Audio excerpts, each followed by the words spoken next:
While video conferencing has become more popular over the last few years, use of this medium for job interviews has dominated in the past few months due to social distancing. So this means expectations are that you'll have a nearly flawless execution. Fumbling through the process while experiencing distractions and technical difficulties really isn't an option, so it's up to you to master the platforms being used and practice beforehand so you can appear confident in troubleshooting anything that comes up.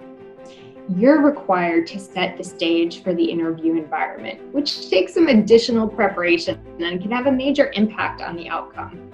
As the host of at least one side of the interview space, you'll need to consider lighting, connectivity, audio quality, ambient noise, background visuals, and video angles, just to name a few.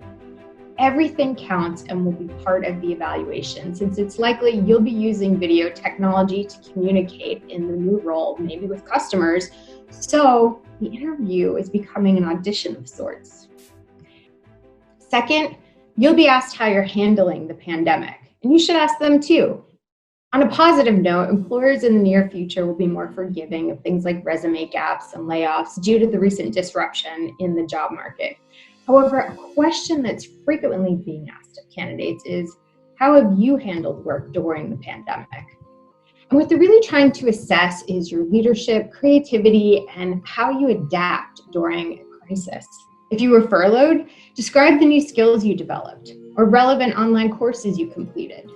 Or maybe you volunteered and you can talk about your participation in those events. Maybe you were supporting 3 school-aged children as they were taking online courses.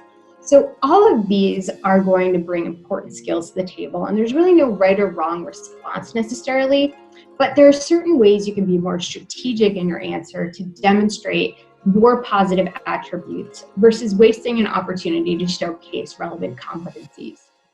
And third, learning about the company culture just got harder. Part of the interview process is assessing the company and job fit for yourself, while the hiring team is assessing your skills and fit at the same time. A big piece of that puzzle is often revealed during an in-person interview when you have the chance to observe the building decor and employee interactions, the workspace setup, and just the overall office vibe. With in-person interviews on hold or in offices that may have significantly restructured to comply with social distancing guidelines, much of this information is now muddled or even lost. Ask to speak with people you'll be working with, including peers or colleagues, or people on collaborating teams, and even direct reports. Use online tools like Glassdoor, Twitter, and even LinkedIn to view comments or postings about the organization.